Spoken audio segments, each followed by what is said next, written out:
Hi hello నమస్తే, నేను Krishnanjaneyulu. Amaravati R5 జోన్కు సంబంధించినటువంటి విషయంలో ముఖ్యమంత్రి చంద్రబాబు నాయుడు కలెక్టర్ల సమావేశం సందర్భంగా స్పష్టమైనటువంటి ప్రకటన చేశారు. అమరావతిలో ఇక R5 జోన్ ఉండబోదు. R5 జోన్ పేరుతో వైఎస్ఆర్ కాంగ్రెస్ పార్టీ ప్రభుత్వ హయాంలో అమరావతి మాస్టర్ ప్లాన్ను దెబ్బతీసేటువంటి విధంగా పేదలకు ఇళ్ళు ఇస్తున్నామనేటువంటి పేరుతో R5 జోన్ను క్రియేట్ చేయడం జరిగింది. ఎట్టి పరిస్థితుల్లో R5 జోన్ని ఇక్కడ కొనసాగించేది లేదు. గతంలో మాస్టర్ ప్లాన్ ఏదైతే ఉందో దానికి అనుగుణంగానే అమరావతి నిర్మాణం అనేటువంటిది జరుగుతుంది అనేటువంటి విషయాన్ని స్పష్టం చేశారు. అలాగని R5 జోన్లో జగన్మోహన్ రెడ్డి ఎవరికైతే ఇళ్ల స్థలాలు ఇవ్వాలి అని నిర్ణయించారో పేదలకి, వాళ్ళకి ఏ విధంగా అన్యాయం చేయబోదు తెలుగుదేశం, జనసేన, బీజేపీ ప్రభుత్వము అనేటువంటి విషయాన్ని కూడా ముఖ్యమంత్రి చంద్రబాబు నాయుడు స్పష్టం చేశారు.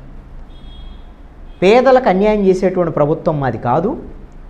కాబట్టి R5 జోన్లో ఎవరికైతే ఇళ్ల స్థలాలు ఇవ్వాలని అనుకున్నారో ఇతర ప్రాంతాలకు సంబంధించినటువంటి వాళ్ళు, విజయవాడకు సంబంధించినటువంటి వాళ్ళు, ఉమ్మడి గుంటూరు జిల్లాలో మంగళగిరి ప్రాంతానికి సంబంధించినటువంటి వాళ్ళు, గుంటూరు ప్రాంతానికి సంబంధించినటువంటి వాళ్ళు, వాళ్ళందరికీ తీసుకొచ్చి అమరావతి R5 జోన్లో ఇళ్ల స్థలాలు ఇవ్వాలని అప్పుడు జగన్మోహన్ రెడ్డి నిర్ణయించారు. మేము పేదలకు ఇళ్ళు ఇస్తుంటే తెలుగుదేశం, జనసేన, బీజేపీ అడ్డుకుంటుందని చెప్పడానికి అది చేశారు. అమరావతి మాస్టర్ ప్లాన్ను దెబ్బతీసేటువంటి విధంగా పేదల ఇళ్ల స్థలాలు అనేటువంటి ఒక విధానాన్ని తీసుకొచ్చారు. అందుకనే చాలా స్పష్టంగా చంద్రబాబు నాయుడు చెప్పారు. కలెక్టర్లను కూడా ఆదేశించారు. ఎవరైతే లబ్ధిదారులు ఉన్నారో R5 జోన్లో పేదలకు సంబంధించినటువంటి ఆ రోజున వైఎస్ఆర్ కాంగ్రెస్ పార్టీ ప్రభుత్వమే ఆ లబ్ధిదారులు ఎంపిక చేసింది. అయినా సరే వాళ్ళకు అన్యాయం జరగొద్దు.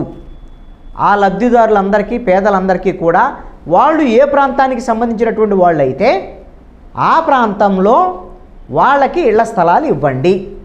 అందుకు అవసరమైనటువంటి, ఒకవేళ ఆ ప్రాంతంలో భూమి లేకపోతే భూసేకరణ చేయండి. ఒకవేళ భూమి కొనుగోలు చేయండి. ప్రభుత్వం తరపున కొనుగోలు చేసైనా సరే భూసేకరణ చేసి పేదలకి ఆయా ప్రాంతాల్లో, వాళ్ళు ఉండేటువంటి ప్రాంతాల్లో ఇళ్ల స్థలాలు ఇవ్వండి. వాళ్ళు ఆయా ప్రాంతాల్లో పనులు చేసుకుంటారు, హాయిగా జీవించడానికి అవకాశం ఉంటుంది. కానీ అప్పుడు వైఎస్ఆర్ కాంగ్రెస్ పార్టీ ప్రభుత్వము ఉద్దేశపూర్వకంగా ఈ ప్రాంతానికి తీసుకొచ్చి ఇక్కడ వాళ్ళు ఇల్లు కట్టుకోవడానికి అవకాశం లేకుండా, వాళ్ళు కట్టుకున్న ఇక్కడ పనులు లేకుండా వాళ్ళకి వాళ్ళు ఏరే ప్రాంతం వాళ్ళు కదా. అందుకని ఏ ప్రాంతం ఉంటే ఆ ప్రాంతంలోనే ఇళ్ల స్థలాలు ఇవ్వాలనేది నిర్ణయించడం అనేది జరిగింది. అయితే ఒకవేళ ఎక్కడైనా సరే అలాగా పేదలకు ఇవ్వాల్సినటువంటి ఇళ్ల విషయంలో, ఇళ్ల స్థలాలకు సంబంధించినటువంటి భూమికి సేకరణకి ఏదైనా ఇబ్బందులు ఉంటే, టిట్కో ఇళ్ళు ఉన్నాయి కదా అక్కడ ఆల్రెడీ నిర్మించినవి, టిట్కో ఇళ్ళకి సంబంధించినటువంటి విషయంలో అయినా సరే పేదలకి టిట్కో ఇళ్ళు అయినా ఇవ్వండి అని ముఖ్యమంత్రి చాలా స్పష్టంగా కలెక్టర్ల సమావేశంలో ఈ రోజున క్లారిటీ ఇవ్వటం అనేటువంటి జరిగింది. అమరావతిలో R5 జోన్ అనేటువంటిది ఉండదు. పేదలకు న్యాయం చేస్తాం. వాళ్ళు ఏ ప్రాంతంలో ఉంటారో ఆ ప్రాంతంలోనే ఇళ్ళు ఇస్తాము. వైఎస్ఆర్ కాంగ్రెస్ పార్టీ కుట్రలు, కుతంత్రాలు ఇవన్నీ కూడా అమరావతి విషయంలో పని చేయవు అనేటువంటి విషయాన్ని ముఖ్యమంత్రి చంద్రబాబు నాయుడు చాలా స్పష్టంగా కలెక్టర్లకు స్పష్టమైనటువంటి ఆదేశాలు ఇచ్చి పేదలందరికీ ఇళ్ల స్థలాలు వాళ్ళ ప్రాంతాల్లో ఇవ్వమని స్పష్టం చేశారు.